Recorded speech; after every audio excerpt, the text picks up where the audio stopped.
ሰላም ተመልካቾቼ እንደምን አላችሁ? በያላችሁበት ሰላምታ ይድረሳችሁ። እኔ ጋር ሁሉ ሰላም ነው። እንግዲህ አሁን ደግሞ የቻክ ምርትን ይዤላችሁ ቀርቤያለሁ። እንግዲህ የህትመት ጂፕሰም ፋብሪካ ደጀን ከተማ ላይ ይገኛል ማለት ነው። እንግዲህ ደጀን ከተማ የሚገኘው የህትመት ጂፕሰም ፋብሪካ ከሚያመርታቸው የፓውደር ምርቶቹ አንዱ የቻክ ምርታችን ነው ማለት ነው።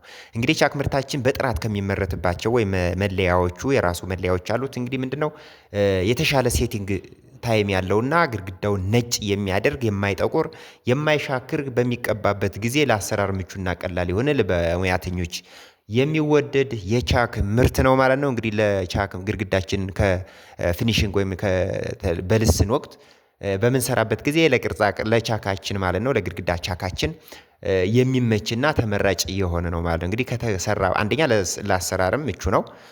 ሁለተኛ ደግሞ ከተሰራ በኋላ የማይሰነጣጠቅ ነጭ በመሆን ለቀለምና ለተለያዩ ነገሮች ሬዲ የሚሆን እንድንሰራ ስራችንን ውሏችንን የሚያሳምርልን ስራችንን እንዳንጠላው የሚያደርግ ስራችን እንድንወደው የበለጠ የሚያደርግ ኳሊቲ እና ጥራት ያለው ምርት ነው ማለት ነው። የቻክ ምርታችን እንግዲህ ይሄ ምርት በሁሉም የሀገሪቱ ክፍል ተደራሽ እየሆነ የሚገኝ ምርት ነው ማለት ነው።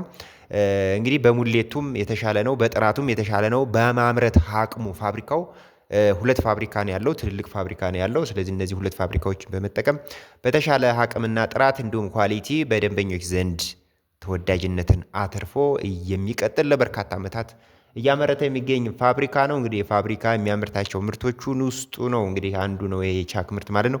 ስለዚህ የዚህ ቻክ ምርት መረጃው የሌላችሁ እንዲኖራችሁ ለማሳሰብ እፈልጋለሁ። እንግዲህ ይሄ ቪዲዮ ለሁሉም እንዲደርስ ሼር፣ ኮፒ ሊንክ በማድረግ የበኩላችሁ እንድትወጡ በአክብሮት እጠይቃለሁ። ስላዳመጣችሁኝ አመሰግናለሁ።